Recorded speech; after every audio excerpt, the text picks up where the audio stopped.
Welcome back to another episode on Coffee with Crainer. Today I have the founder, owner, and also the head trainer at the Garage Gym, a gym in Amherstburg and also in Kingsville. He has 18 years with the Windsor Police Service. He's also the leader of the Tactical Response Unit for the Windsor Police. Also, he's a philanthropist. He's got $400,000 donated to charity since his gym started.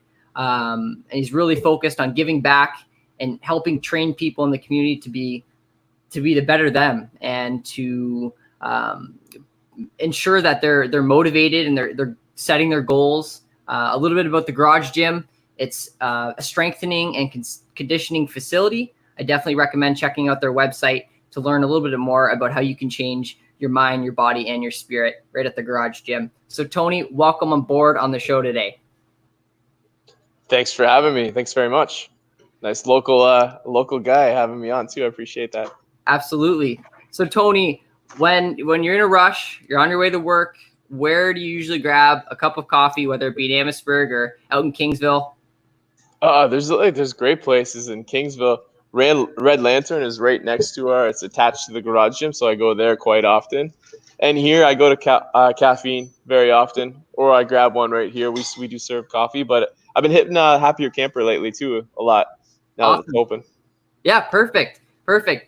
So when did you, for those watching, Tony left the Windsor Police Service after 18 years, and he took on the Garage Gym full time as owner, founder, and now he's even the lead trainer. So he's really focused on a huge group, over 200 members at their facility. But Tony, when did you realize you wanted to make that switch?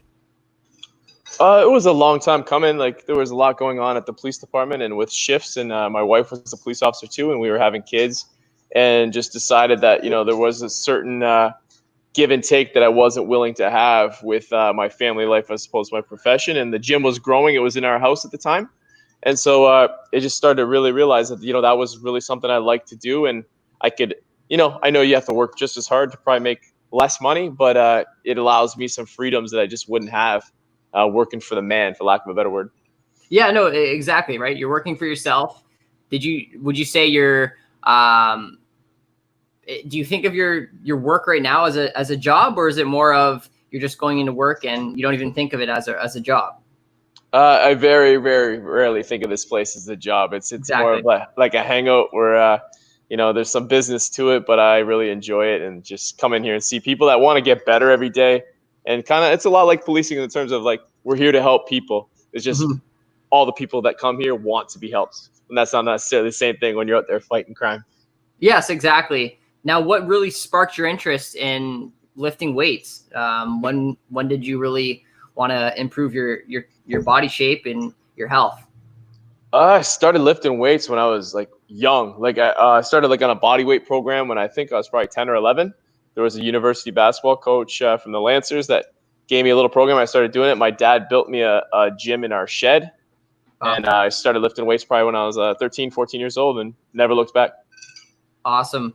Now, what sparked your interest to take what you're passionate about, you're lifting weights on your own, and then becoming a trainer? What sparked that transition?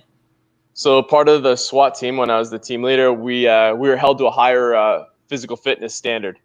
And so we got paid to work out every day. And we were starting to see that a lot of us were slacking, get a little bit lazy. So I started to pick up some courses and, started to bring it to the team. And I just really enjoyed doing the programming for them. I started helping out with the AKO Fratman Football Club and doing their strength and conditioning, and just loved it and kept going forward with it. A couple of people started coming to my house, and one thing led to another. And here we are, 2 facilities and 300 people later. What has been the biggest thing that you've learned? Now you're teaching, right? You're leading a group of people that are working out at your facility. What are some things that you've learned in this new role so far? Well, you know what? It's whether you're leading people in a gym or on a SWAT team, or you working at the city of Windsor. It's leadership is leadership, and I think you have to be willing to do what everybody else does. But you also have to lend a lot of responsibility and accountability in terms of people. I think we've built such a great team here in a great place because we allow people to make decisions and allow people to move forward. So you're letting people lead. Yeah, I mean, your whole purpose of leading should be to develop other leaders, because that's just going to make the more responsibility they have, the more ownership they have of this facility. And that goes from my team members right down to the members. Yeah. A new person walks in off the street, I grab a member who's been here a long time to show them the ropes. And that just builds culture and builds everything. Exactly. How have you seen your employees change as leaders and develop and grow? Almost every team member we now have like 6 full-time and I think 12 total team members. And every person has started as a member. So to watch them grow and like me, none of them really planned to be a trainer. They just like showed a passion for it. And, that's where we're looking for those core values rather than the resume. And that's what's really helped us to build. So watching them grow and like how they've responded with this COVID thing to help keep this place afloat, the extra hours they've all put in, has just been unreal. So let's talk a little bit about this transition during COVID. How has the Garage Gym adapted to this change? Well, we were bracing for it, and we were doing some of the things I expect to do when we open back up, like taking really strict on our appointments, spacing people out, and then we kind of had to close. So we closed up at 10 a.m. on a Monday, and by 6 p.m. we were open. We had never run a Zoom class before, but you know what? I'm a really big believer. You got a lot of young people here that are listening. Is like, I'd rather be moving forward and fail fast than not moving at all. And that's a big thing here, is taking action. So 6 p.m. we opened up and we were running Zoom classes. They weren't the greatest on the first, but they're getting better every single day. And now we're running basically a fully online gym right now. And really our membership has held very strong. Yes. No, that's great. Like 11 o'clock things shut down and you're open back up at 6. Like there was no downtime, right? And that's the thing with being a business owner, making quick decisions and adapting to crisis, right? So Garage Gym has been doing one heck of a job. And for those watching, I definitely encourage you. They do have a Change Your Ways in 30 Days program that they are launching to put you in shape during this downtime, during COVID. I'll put the link in the comments here, but I definitely recommend that you check it out. It's a really good opportunity to transform your body, your mind, and your health. Definitely check that out. But Tony, you made this switch to leading a gym. I'm curious to know, what did you have to change in your life in order to make that switch to a business owner?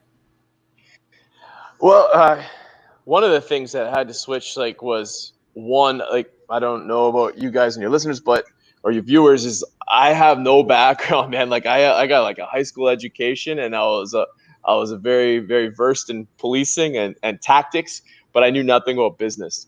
So I had to quickly recognize weaknesses and either hire somebody who could replace those weaknesses or learn them myself. So, I had to accept that I didn't know everything, and I hired some coaches. Like I joined business groups, I took courses. I hired Steph from a bank. She worked here. She was working out here, but she was manager of a bank, to come in and run the books because I was incapable. There was just a lot of stuff. I could run a class, I could manage people, but I didn't know anything about running business. Yes, and that's a great point. Is you're finding people that have that other mindset that you may not be adverse in, and finding people that have those strengths to kind of counter what your weaknesses are, to build a better team. That's great. Now, for young professionals who may be looking to pursue a career, let's say as a business owner, and maybe specifically being a gym, what advice could you share with those people? I think the best advice I could get, especially coming from somebody who doesn't have much of an education, is one, educate yourself and read and all those things. But I think real life experience, so volunteering, co-oping, finding even if you're working for low wage, and finding somebody who can mentor you. We got people that come in here all the time, and they're looking to trade, doing some maintenance stuff for me just so that they can learn. And I think those are the people that are willing to go that extra distance to make sure that they better themselves, because education is great, but hands-on is much different. The application of those business concepts, they change and they vary every day depending on what business you're in. And then what happens, you don't know what's going to happen day to day, whether it be COVID or the next, recession, whatever it might be. So you got to like constantly be willing to learn more and never peak, not be satisfied. Yes, exactly. Now, who are some people that you've looked up to throughout your career as a police officer and now as a gym owner? I mean, honestly, it's countless, like from the guys who coached me in sports to the guys who took me under the wing at the police service, which is, I mean, hundreds of guys and gals that I learned from. And, it's something important too, is that you can really learn from bad bosses too. I've had my Yeah. share of those. So you learn how not to lead as well, which is important. And then since being on business, there's a couple of guys in New York that I met through gym training stuff that we trained together through fitness, but these guys had a real legitimate business other than just training people out of the garage. And they really took me under their wing. A couple of guys named Dan and Joe from New York. They have a gym called Varsity House, and they were huge in helping us to systemize this place so that it could run smoother, so I could do the more important things, which is dealing with the people rather than being stuck with the books. Yes.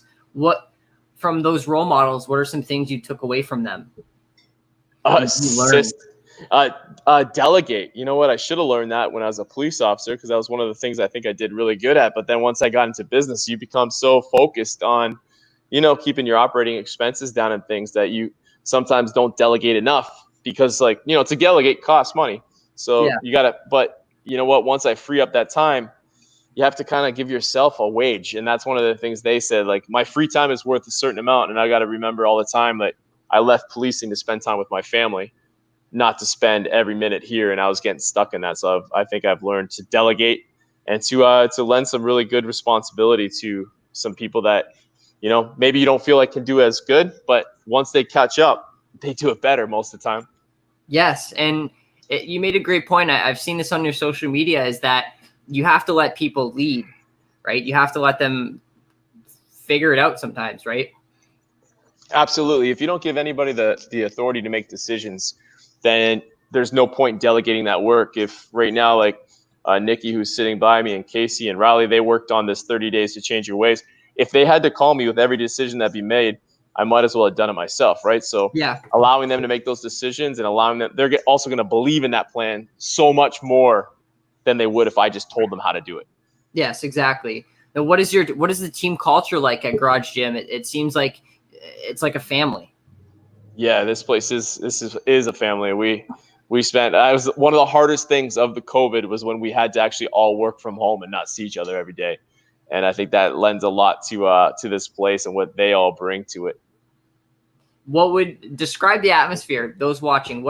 So if I were to go work at Garage Gym, what would the atmosphere be like?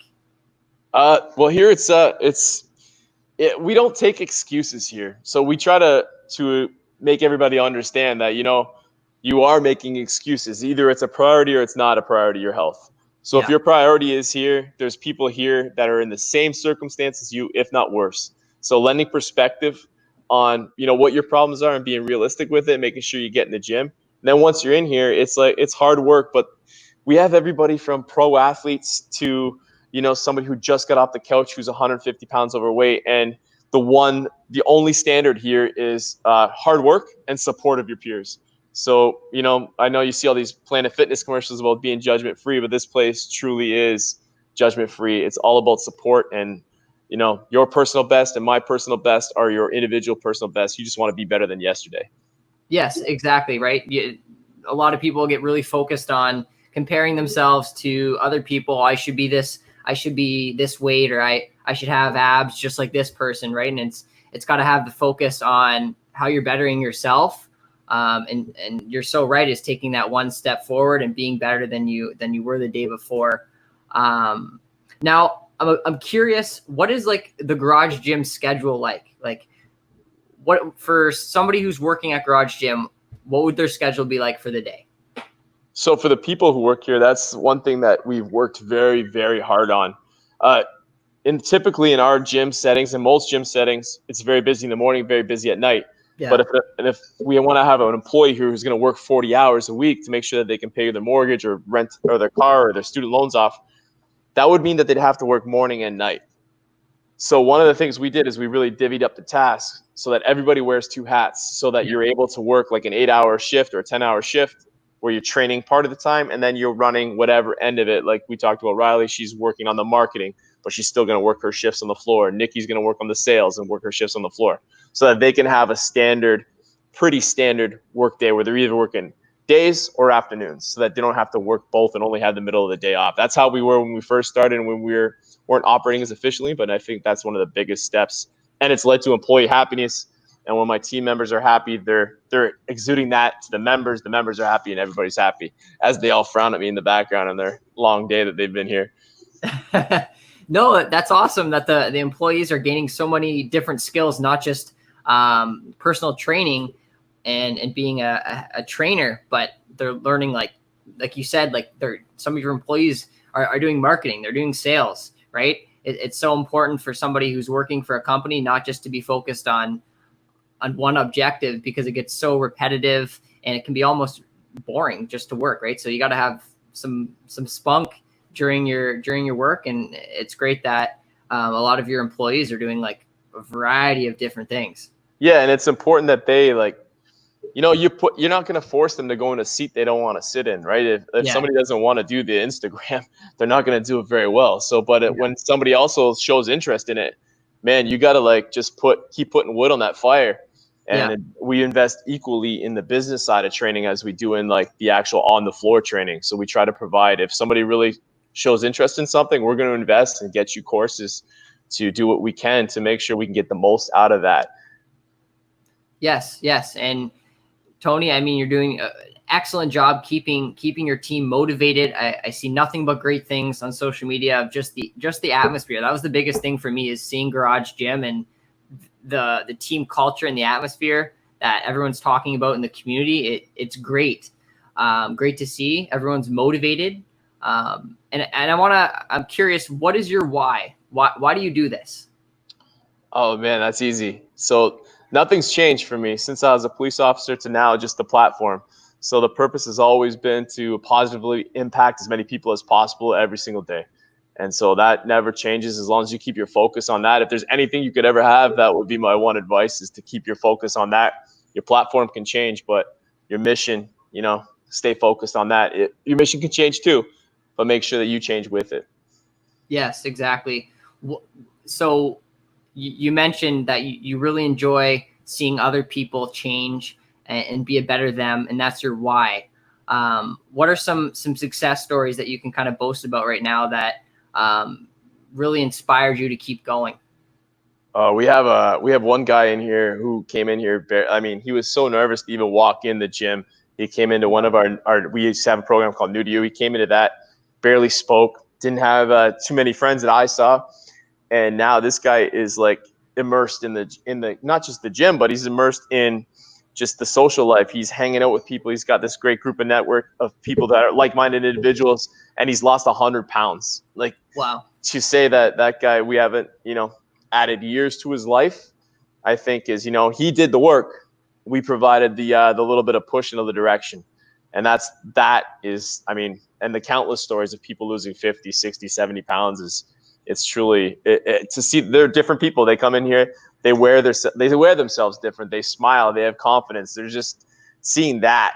Who cares about the muscles and the six packs? When somebody comes in here with their mouth down and their eye, and they can barely make eye contact to the person who's like, "Hey, how are you?" And now they're greeting the new people, and that's inspiration. Wow, I love it, and it's great. Some people just need that push, that extra push, and they may not have that community around them or that role model that's pushing them, and that's what they do, is they go to the Garage Gym and they get that push, right? Yeah, if you want to be better, you got to hang around with people that do something, whatever that is, better. That's why I hang out with people that do business better than me. That's why I hang out with guys who are stronger than me. It's just, the faster the person is next to you, the faster you're going to run. Exactly. If you're the smartest in the room, you're in the wrong room. Yeah, and you also got to know your weakness, man. If you're not the smartest in the room, yes, you better be able to admit it real quick so you can learn. So I want to leave off this show. I want you to provide some more advice to those who they're insecure, they're shy, maybe they're having a downtime, right? Like maybe they're depressed. COVID has a huge toll on people. What could be some advice you could share? When I get a picture of you first, and then I gotta the advice I would share to somebody who's down from COVID is like, I mean, lens perspective to this. Everything blows over, and there's a lot of good coming out of this. I mean, my kids have been home, and I've been able to teach them how to ride their bikes, been able to teach them how to hit a ball off the tee. If you create some goals within this COVID downtime or the quarantine, and you're able to work on them and stay focused on a mission, you're going to be that much more motivated every single day when you wake up. I would say get up early and plan your day and have some non-negotiables in there. At 11 o'clock every day, I'm going to work out.